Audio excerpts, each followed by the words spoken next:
Norman of LaPenta. It's WICR. We're back, everyone, for a very short segment, almost a tease into the NFL, because there's a lot of stuff going on, Matt. Like I mentioned earlier in our last segment, the combine was over last weekend. A lot of movement up and down draft boards, free agencies coming up even before the draft. And as a Jets fan, I'm excited because they have a lot of money to spend. They have, along with all the money they have to spend, they have a lot of holes to fill. But I am, with the new general manager, the new head coach, and Todd Bowles, I'm excited because I think this could be a great year for the Jets in terms of development and, turning the page from the Rex Ryan era and moving forward.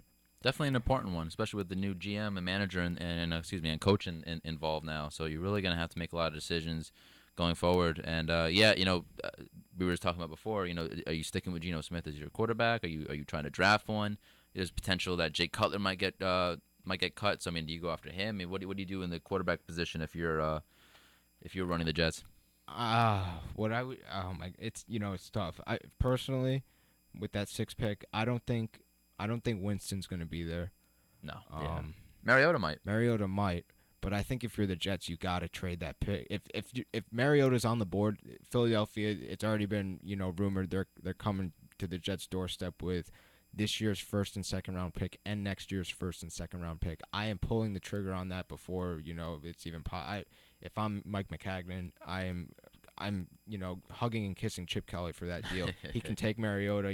He's his guy. He coached him in college. He wants to install him in his system over in Philadelphia. And that's another reason why the Jets shouldn't take Mariota. The Jets can't run that system. They don't have the type of players.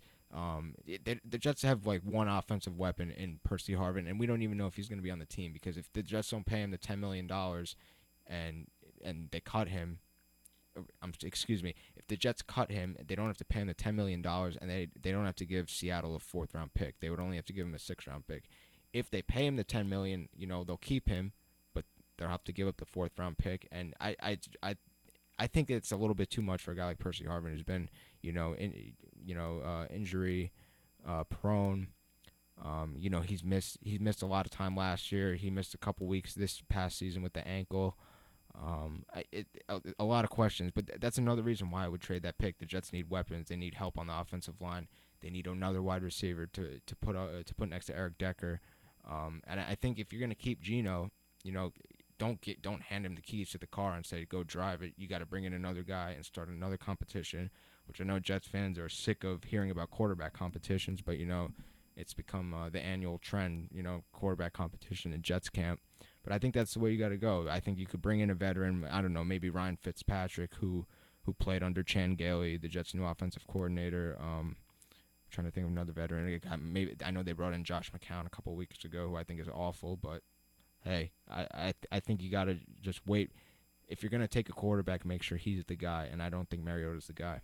Yeah, and I think also you're right. I think with Geno, you have to give him some fair chances too, especially with the players that he had around him. Wasn't really much in terms of offensive talent. So if you can get a lot of picks, by trading your 6th pick, and you can kind of stockpile more guys and maybe bring in a wide receiver, and have going along with Eric Decker. You have maybe more of a formidable chance because let's face it, Geno Smith hasn't really had a lot of big time players on that team to really throw to or pass off to. So maybe bringing in more guys and more veteran guys, or just higher octane players might bring the best out in Geno Smith, and especially bringing in a good backup quarterback to kind of oversee that may really help Geno Smith in the long run too. Because let's face it, let's not give up yet on Geno Smith. He obviously was a top prospect and a top guy in the college for a reason. So there's obviously talent there. Let's see if we can harness that a little bit with the new regime that's in there now. Exactly.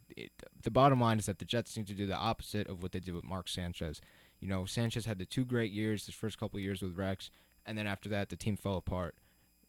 So we'll see. Like you said, high-octane players. The Jets need to bring in guys that are going to play. They need ballers. They need guys that are going to go up and catch the ball, because they don't have that right now. They got a possession receiver in Eric Decker. They got above-average running back in Chris Ivory, who I think is actually a very good player, but they need another running back to complement him. They need some more speed. They need some sexiness on this team. It's almost like they're just very bland. Yes. Anyways, Yes. Matt, that's all the time we have for today. Unfortunately, it's good to be back. I can't Happy to wait have you for next back. week. Yeah, I can't wait for next week. I'm really excited.